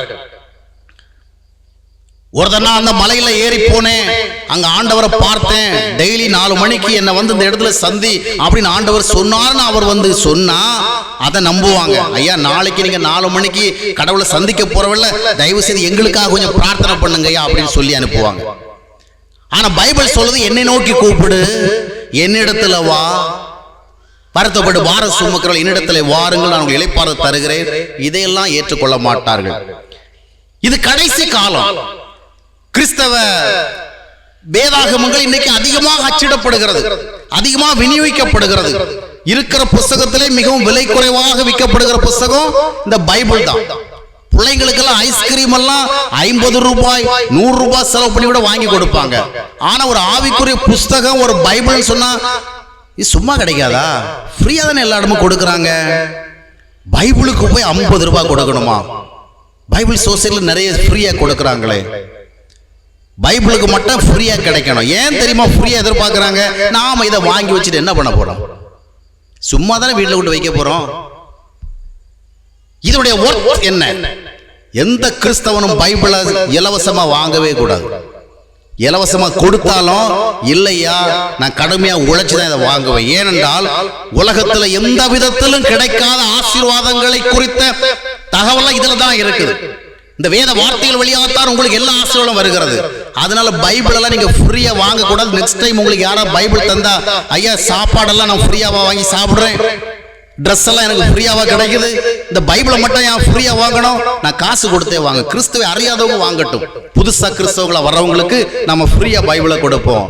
கிறிஸ்துவை அறிந்தவர்கள் இதை காசு கொடுத்து வாங்கணும். ஒரு 100 ரூபாயை 150 ரூபாயை கொடுத்து உலகத்தினுடைய மிகப்பெரிய ஆசீர்வாத பெட்டகமாகி இந்த பைபிளை நீங்க வாங்கலன்னு சொன்னா கிறிஸ்துவனுடைய ஆசீர்வாதத்தை நீங்க எப்படி பெற முடியும்?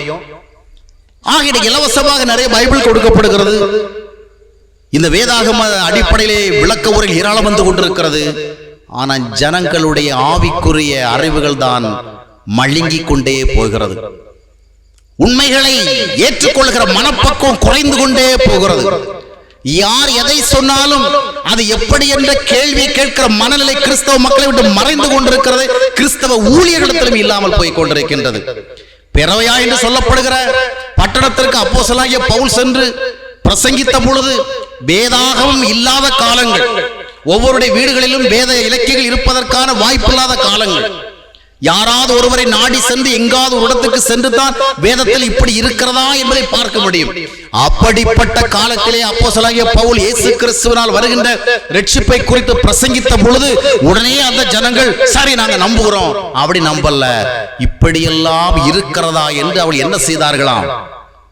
வேத வார்த்தைகளை ஆராய்ந்து பார்த்தார்கள். ஆராய்ந்து பார்த்துதான் அது உண்மை என்று அறிந்து கொண்டார்கள்.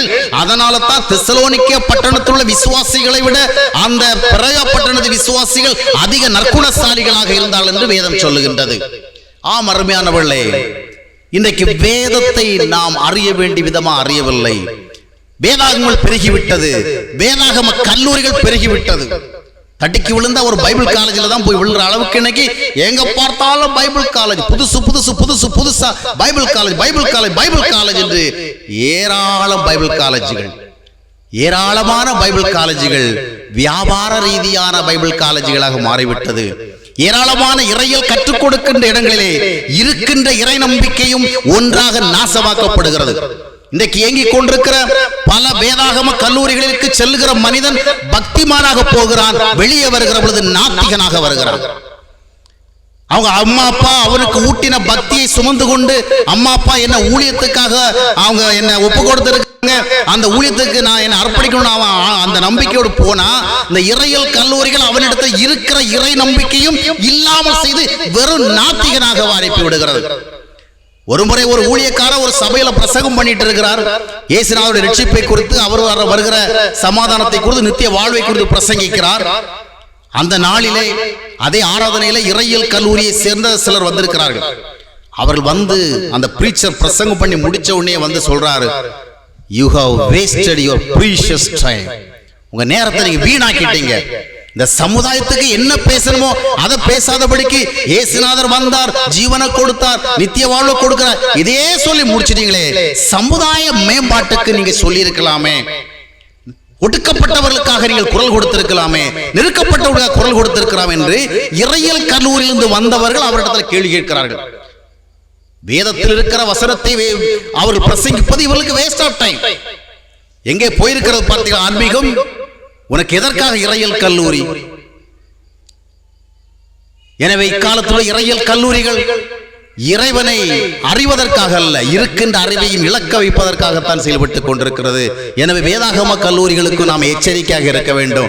நான் செல்ல போகிற கல்வி இருக்கின்ற என்னுடைய இறை நம்பிக்கையும் என்னை விட்டு இல்லாமல் போக செய்து விடுமா, அதை வளர்க்குமா என்பதை மிகவும் ஆராய்ந்து செல்ல வேண்டிய காலம். ஆக நிறைய there are so many Bible colleges, நிறைய செமினார்ஸ். அதனாலதான் இன்னைக்கு யாரை பார்த்தாலும் ஒரு ரெவரண்ட் பட்டத்தோட தான் இருக்குது. 4 வருஷம் படிச்சவங்க ரெவரண்ட், 3 மாசம் படிச்சவங்க ரெவரண்ட், வீட்டுக்குள்ள போஸ்ட் வழியா படிச்சவங்க ரெவரண்ட் எல்லாம் போட்டுக்கிறாங்க. ஆனால் தேவனை அறிகின்ற அறிவை பார்க்க முடியவில்லை, வேத அறிவை பார்க்க முடியவில்லை. ஜனங்கள் எதையும் நம்புவதற்கு ஆயத்தமாக இருக்கிறார். ஆகையால் 2000 ஆண்டுகளுக்கு முன்பாக அப்போஸ்தலனாகிய பவுல் இவ்விதமாக நடக்கப் போகிறது என்பதை முன்னறிந்து தீர்க்க தரிசனமாக தன்னுடைய ஆன்மீக குமாரனாகிய தீமோத்தேயுவுக்கு எழுதினார். தீமோத்தேயுவே, be a clear minded person, தெளிவுள்ளவனாயிரு. ஏனென்றால் கடைசி காலத்துல ஜனங்கள் தங்கள் சுய இச்சைகளுக்கு ஏற்ற போதகர்களை சேர்த்து கொண்டு கட்டுக்கதைகளுக்கு செவிசாய்த்து சத்தியத்தை விட்டு விலகி போகிற காலம் வரும். இன்னைக்கு கட்டுக்கதைகள் என்று சொன்னால் ஜனங்கள் விரும்பி கேட்கிறாங்க. அதனால ஊழியக்காரர்களும் இன்றைக்கு கட்டுக்கதைகளை சொல்ல வேண்டிய கட்டாயத்துக்குள் தள்ளப்பட்டிருக்கிறார்கள். இன்னைக்கு ஒரு ஊழியக்காரன் வந்து இயேசு கிறிஸ்து இப்பொழுது இதோ உங்கள் மத்தியில் ஒரு அற்புதத்தை செய்கிறார் என்று சொல்லவில்லை என்றால் அவனை ஊழியக்காரன் ஏற்றுக்கொள்வதே இல்லை. அவன் குணமாக்கும் வல்லமை உள்ளவன் என்ற பெயர் போட்டு வரவில்லை என்றால், தீர்க்க தரிசன வரமுடையவன் என்ற பெயர் போட்டு வரவில்லை என்றால் அவனை ஊழியக்காரன் ஏற்றுக்கொள்வதே இல்லை. அதனால இன்றைக்கு குணமாக்கும் வரம் இருக்கிறதோ இல்லையோ, தீர்க்க தரிசன வரம் இருக்கிறதோ இல்லையோ, இல்லாதவைகளை தங்களுடைய பேருக்கு பின்னாலே போட்டு அடைப்புக்குறி போட்டு மக்களுக்கு சொல்ல வேண்டியிருக்கு. வரப்போகிறவர் பெரிய தீர்க்க தரிசன வரம் பெற்றவர். அவர் சொல்லுவார், நான் பரலோகத்துக்கு போயிட்டு வந்தேன், அங்க இருக்கிற புஸ்தகங்கள் எல்லாம் புரட்டி பார்த்தேன், ஜீவ நதியை பார்த்தேன், அங்கதான் இன்னைக்கு காலையில பாத் எடுத்தேன், அப்புறம் சோப்பு இல்லாதபடிக்கு இயேசுநாட்ட கேட்டேன், அவர் அங்க உடனே ஒரு தூதன் அனுப்பி எனக்கு சோப்பு வாங்கி கொடுத்தாரு. இந்த மாதிரிலாம் கதை சொன்னா நம்ம ஆளுகள் சோத்திரம் சோத்திரம் அல்லே லூயா அல்லே லூயா கர்த்தருடைய நாம் மகிழ்ப்படுவதான்னு கேட்டே உட்கார்ந்துருப்பாங்க. வேதத்தில் எழுதப்பட்டவைகளை விசுவாசித்து செயல்படுவதற்கு நம்முடைய இருதயங்கள் எல்லாம் மழுங்கி போய் கொண்டிருக்கின்றது. கட்டுக்கதைகளை கேட்பதற்கு நம்முடைய காதுகள் எல்லாம் கூர்மையாகி கொண்டிருக்கின்றது. எனவேதான் உண்மையான கிறிஸ்தவ வெளிச்சத்தை இன்றைக்கு கிறிஸ்தவ மக்களிடத்தில் பார்க்க முடியவில்லை. ஒவ்வொரு வீடுகளிலும் வேதாகமம் இருக்கிறது, ஒவ்வொரு வீடுகளுடைய சுவர்களிலும் வேத வசனங்கள் இருக்கிறது, ஒவ்வொருடைய அணிகலன்களிலும் ஆபரணங்களிலும் சிலுவைகள் இருக்கின்றது. சிலுவையினுடைய தத்துவங்களோ இல்லை. எல்லாம் ஒரு ஆபரண பொருளாக இயேசு கிறிஸ்து மாறிவிட்டார். அவருடைய சிலுவையும் மாறிவிட்டது, சென்டிமெண்டாக மாறிவிட்டது. அருமையானவர்களே, வேதத்தை குறித்து தெளிவோடு இருங்கள். ஆக தேவ உறவின் மூலமாக உங்கள் வாழ்க்கையிலே தேவ அன்பை அனுபவிப்பதற்கு நீங்கள் ஆயத்தம் உள்ளவர்களாக இருக்க வேண்டும். அந்த தேவ அன்பை அனுபவிப்பதின் வாயிலாகத்தான் மற்றவர்களை நேசிக்கிற மனப்பக்குவத்தை நீங்கள் பெறுகிறீர்கள். அந்த தேவ அன்பு மட்டுமல்ல, தேவனுடைய சமாதானம், தேவனால் வருகிற சந்தோஷம், இவைகள் தான் தேவ உறவின் மூலமாக வருகிறது. அந்த தேவ உறவை அதற்காகத்தான் நாம தேடணும். அந்த தேவ உறவின் மூலமாக அன்பு வருகிறது, சந்தோஷம் வருகிறது, சமாதானம் வருகிறது. அப்பொழுது நீங்கள் இந்த சந்தோஷத்தை கொண்டு, இந்த சமாதானத்தை கொண்டு, இந்த அன்பை கொண்டு மற்றவர்களை நேசிக்கவும், மற்றவர்கள் நேசிக்காமல் போனாலும் அதை ஏற்றுக்கொள்ளவும் நீங்கள் ஆயத்தம் உள்ளவர்களாக மாறிவிடுகிறீர்கள். அங்கே உங்களுடைய கிறிஸ்தவ வாழ்க்கை பிரகாசிக்கிறது. அல்லேலூயா. அங்கே கிறிஸ்தவ வாழ்க்கை பிரகாசிக்கிறது. எனவே ஒரு கிறிஸ்தவ வாழ்க்கை முதல் பகுதி என்னவென்றால், நான் கிறிஸ்துவனுடைய உறவோடு அந்த வாழ்க்கையை வாழ வேண்டும். அன்னைய வாழ்க்கையில் நம்முடைய பிரதான தேடல் எதுவாக இருக்க வேண்டும்? கிறிஸ்துவனுடைய உறவு. நாம் என்ன கேட்கிறோம்? ஆண்டவர் அதை தாரும் இதை தாரும் என்று நிறைய பட்டியல் போட்டு சொல்லுகிறோம். ஆனா முதலாவது தேட வேண்டிய தேவ உறவு. தேவ உறவு நம்முடைய வாழ்க்கையில வந்து விட்டது என்றால் நம்முடைய தேவைகள் எல்லாம் அவர் பின்னால வந்துகிட்டே இருக்கும். ஏன்? அவர்தான் ஹெட் இல்லையா? எல்லா ஆசீர்வாதங்களுக்கும் ஊற்றும் காரணமாக இருக்கிற அவரை நாம தேடுகின்ற பொழுது எல்லாம் கூட வரும். எனவேதான் 6:33 மத்தேயுவில் இயேசு கிறிஸ்து சொன்னார், முதலாவது seek first the kingdom of God and also his righteousness, then all these things will be given to you. கிறிஸ்துவனுடைய ராஜ்யத்தை தேடுங்க, கிறிஸ்துவனுடைய ஆளுகையை தேடுங்க, அவருடைய ஐக்கியத்தை தேடுங்கள், அவருடைய உறவை தேடுங்கள். அப்பொழுது உங்களுடைய வாழ்வினுடைய எல்லா தேவைகளையும் அவர் அறிந்திருக்கிறார், அவர் உங்களுக்கு கொடுப்பார். அல்லேலூயா. நீங்கள் தனித்தனியாக ஒன்று கேட்க தேவையில்லை. என்றால் உங்களுக்கு இன்னது வேண்டும் என்று அவர் அறிந்திருக்கிறார் வேதம் சொல்லுகிறது. அவர் அறிந்திருக்கிறபடினாலே அவரைத்தான் நீங்கள் தேட வேண்டும்.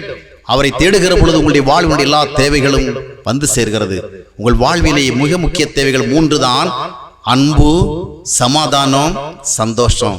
அந்த 3 உங்கள் வாழ்விலே வருகிற பொழுதுதான் நீங்கள் சரியான மனித வாழ்க்கையை வாழ்கிறீர்கள். அந்த 3 ஆசீர்வாதங்களை பெற்றுக் கொள்ளுகிற பொழுதுதான் உங்களுடைய வாழ்க்கை மாறுகிறது, உங்களுடைய சுபாவங்கள் மாறுகிறது, உங்களுடைய குணங்கள் மாறுகிறது. இன்றைக்கு மனிதனுடைய அடிப்படை வாழ்க்கையில அவனிடத்துல நல்ல சுபாவங்களும் நல்ல குணங்களும் இல்லாமல் இருப்பதற்கு காரணம் என்ன? மனிதன் ஏன் அன்பிற்கு பதிலாக வெறுப்புடையவனாக வாழ்கிறான்? மனிதன் ஏன் தாழ்மைக்கு பதிலாக பெருமை உள்ளவனாக வாழ்கிறான்?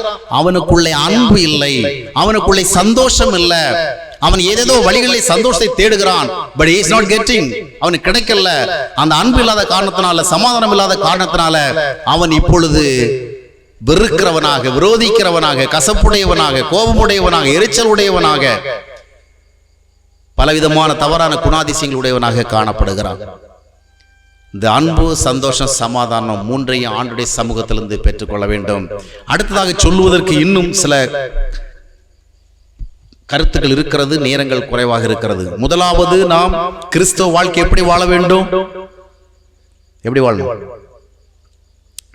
வெறும் ஒரு பக்தி வாழ்க்கை இல்ல, வெறும் வழிபாட்டு வாழ்க்கை இல்ல. We must enjoy God's fellowship.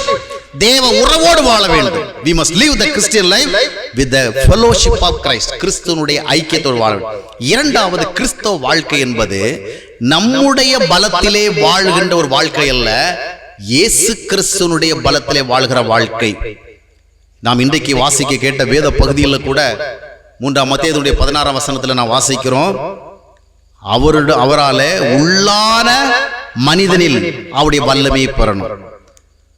உள்ளான மனிதனில் அவருடைய வல்லமையை பெற்று நாம் பலப்பட வேண்டும்.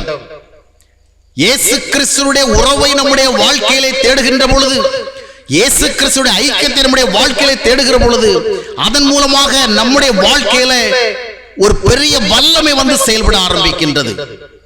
We receive a great power from God.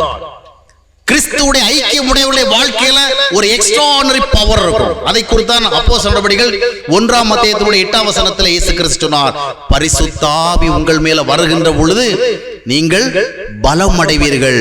When the Spirit of God comes on you, you will be strengthened. அப்படி பலப்படுகின்ற பொழுது நீங்கள் எனக்கு சாட்சிகளாக வாழ்வீர்கள், என்னை பிரதிபலிப்பீர்கள். அருமையானவர்களே, ஒரு வல்லமை வேணும். இயேசு கிறிஸ்து நமக்கு கொடுத்த இந்த வாழ்க்கையை நம்முடைய செல்ஃப் எஃபர்ட்ஸ் மூலமா வாழ முடியாது, நம்முடைய ஹியூமன் எனர்ஜி மூலமாக, ஹியூமன் பவர் மூலமாக வாழ முடியாது.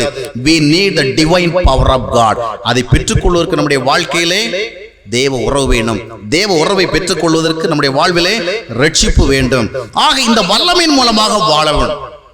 இன்னைக்கு பணத்தின் வல்லமையின் மூலமாக நாம வாழலாம். பணம் நமக்கு ஒரு பலத்தை கொடுக்கும், உண்மைதான்.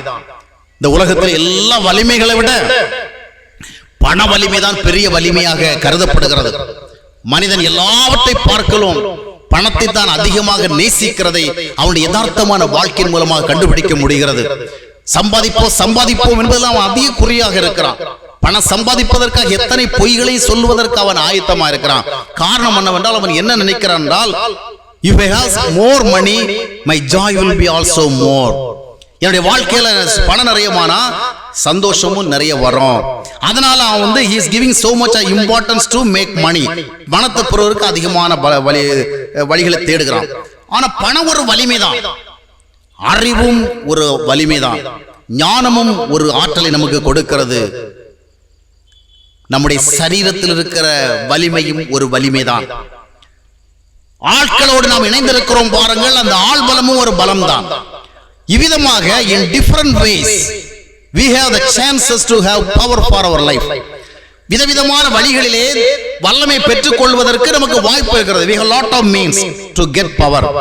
ஆனா என்ன பிரச்சனைன்னு சொன்னா, பணத்தின் மூலமாக வருகிற வல்லமையை கொண்டு, கல்வியின் மூலமாக வருகிற வல்லமையை கொண்டு, அறிவின் மூலமாக வருகிற வல்லமையை கொண்டு, ஆள் பலத்தின் மூலமாக வருகிற வலிமையை கொண்டு, அதிகாரம் பதவியின் மூலமாக வருகிற வல்லமையை கொண்டு நம்முடைய அடிப்படை வாழ்க்கையினுடைய எல்லா தேவைகளையும் சந்தித்து விட முடியாது.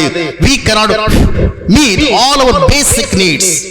நம்முடைய அடிப்படை தேவைகள், எவ்வளவுதான் நம்ம பணம் வச்சிருந்தாலும் அந்த பணம் நமக்கு தேவையான சந்தோஷத்தை கொடுத்து விடாது. ஆண்டவரே நமக்கு பணத்தை கொடுத்தாலும் அந்த பணம் நமக்கு சந்தோஷத்தை கொடுக்குமா என்பது கேள்விதான். ஆண்டவரே நமக்கு அறிவை கொடுத்தாலும் அந்த அறிவு நம்முடைய வாழ்வை சரியாக நடத்தி செல்வதற்கு தேவையான ஞானத்தை கொடுக்குமா என்பது கேள்விதான். ஆண்டவரே நமக்கு ஒரு அழகான வீட்டை கொடுத்தாலும் அந்த வீடு நமக்கு நிம்மதியை கொடுக்குமா என்பது ஒரு கேள்விதான். எனவே இப்படிப்பட்ட பலம் ஒரு பலமாக இருந்தாலும் இந்த பலத்தை கொண்டு நம்முடைய வாழ்க்கையிலே நாம் சந்திக்க நேரிடுகின்ற சவால்கள், lot of challenges we have to face in our daily life. நம்முடைய தினசரி வாழ்க்கையில நிறைய சவால்களை சந்திக்க வேண்டியிருக்கிறது, நிறைய சோதனைகளை சந்திக்க வேண்டியிருக்கிறது.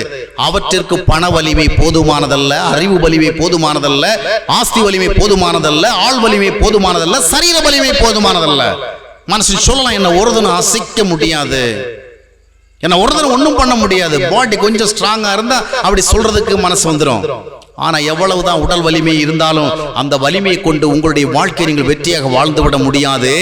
இதற்கு அப்பாலும் in different ways we need some extraordinary strength for our life. நம்முடைய வாழ்க்கைக்கு வித்தியாசமான ஒரு வல்லமை தேவைப்படுகிறது. அந்த வல்லமையை தான் தேவ உறவு நமக்கு கொண்டு வந்து கொடுக்கிறது. அல்லேலூயா. We receive divine power from God so that with that power we can meet all our life challenges. வாழ்க்கையோட எல்லா சவால்களையும் அதன் மூலமாக நம்ம சந்திக்கிறோம். அப்போஸ்தலனாகிய பவுல் பிலிப்பியருக்கு எழுதுகின்ற பொழுது 13ஆம் வசனத்தில் சொல்வார், என்னை பலப்படுத்துகிற கிறிஸ்துவினாலே எல்லாவற்றையும் செய்ய எனக்கு பலன் உண்டு. I can do all things through Jesus Christ who strengthens me. என்னை பலப்படுத்துகிற கிறிஸ்துவினாலே எல்லாவற்றையும் செய்ய எனக்கு ஆற்றல் உண்டு. இது ஒரு ஆற்றல். என்ன ஆற்றல்? அதுக்கு முந்தின வசனங்களை நீங்கள் வாசித்து பார்க்கும் பொழுது அந்த வசனங்களிலே அப்போஸ்தலன் பவுல் சொல்லுவார், எந்த நிலைமையிலும் மன ரம்மியமாக இருக்க போதிக்கப்பட்டிருக்கிறேன். 12ஆம் வசனத்தை சொல்லுவார், வாழ்ந்திருக்கவும் எனக்கு தெரியும், தாழ்ந்திருக்கவும் எனக்கு தெரியும். எந்த நிலைமையில இருந்தாலும் மனரம்யமாக இருக்க தெரியும். பணம் நிறைய வச்சிருக்கிறவங்களுக்கு வாழ்ந்திருக்க தெரியும், ஆனா தாழ்ந்திருக்க தெரியாது. ஒரு லெவல்ல நமக்கு இருப்பதற்கு நம்மால் முடியும், அந்த லெவல்ல நம்ம விட்டு போகின்ற பொழுது நம்மால் இருக்க முடியாது. நம் வாழ்க்கையில் எல்லாவற்றையும் இழந்து விட்டதா ஃபீல் பண்ணுகிறோம். நம்ம அநேக நாம் எதிர்பார்த்த விதமாக நம்முடைய வாழ்க்கை சூழ்நிலை அமையவில்லை என்று சொன்னால் நம்முடைய சந்தோஷத்தை இழந்து விடுகிறோம், சமாதானத்தை இழந்து விடுகிறோம், நம்பிக்கை இழந்து விடுகிறோம். அதை குறித்த கவலை, ஐயோ போய்விட்டதே போய்விட்டதே, அது இல்லையே இது இல்லையே என்கிற கவலைகள் நம்மை மேற்கொண்டு விடுகிறது. ஆனா அப்போஸ்தலனாகிய பவுல் சொல்கிறார், எந்த நிலைமையிலையும் என்னால மன ரம்யமாக இருக்க முடியும். வாழ்ந்திருக்கும் எனக்கு தெரியும், தாழ்ந்திருக்கும் எனக்கு தெரியும், பட்டினியா இருக்கும் எனக்கு தெரியும், நல்லா சாப்பிடும் எனக்கு தெரியும். ஆக வாழ்க்கை நமக்கு எப்படி அமைகிறது என்று சொல்ல முடியாது. நாம் எதிர்பார்த்த விதமாக நம்முடைய வாழ்க்கை சூழ்நிலை அமையும் என்று சொல்ல முடியாது. அப்படி சூழ்நிலை அமைகின்ற பொழுது அந்த வாழ்க்கையை நாம் வாழ்ந்தாக வேண்டும். அப்படிப்பட்ட ஒரு வாழ்க்கையை நாம் வாழ்வதற்கு நமக்கு தேவ பலம் வேணும். அந்த தேவ பலத்தை தான் தேவ உறவு தருகிறது. எனவே அனுதின வாழ்க்கையில ஆண்டவரிடத்திலிருந்து நீங்கள் ஒரு விசேஷமான வல்லமையை தேடணும். இந்த வல்லமை உங்களுடைய வாழ்க்கையிலே வந்தால் அது பல விதங்களிலே செயல்படுகிறது. ஏதோ தேவ ஊழியக்காரருடைய வல்லமையை மட்டும் நாம் அறிந்திருந்தால் போதாது. இன்றைக்கு பரிதாபகரமாக ஜனங்கள் ஏதாவது ஒரு ஊழியக்காரர் வல்லமையா இருக்கிறாரா என்று பார்த்து அவரைத்தான் தேடி சென்று கொண்டிருக்கிறார்கள். அதிலும் புதிய புதிய கலாச்சாரங்கள் எல்லாம் இன்றைக்கு கிறிஸ்தவத்துக்குள்ளே மாறுவேடம் போட்டு வந்து கொண்டிருக்கிறது. அப்போஸ்தலர்கள் பின்பற்றாத முறைகளும் இயேசு கிறிஸ்து பின்பற்றாத முறைகளும் இன்னைக்கு மாறுவேடம் போட்டு கொண்டு உள்ளே வந்திருக்கிறது.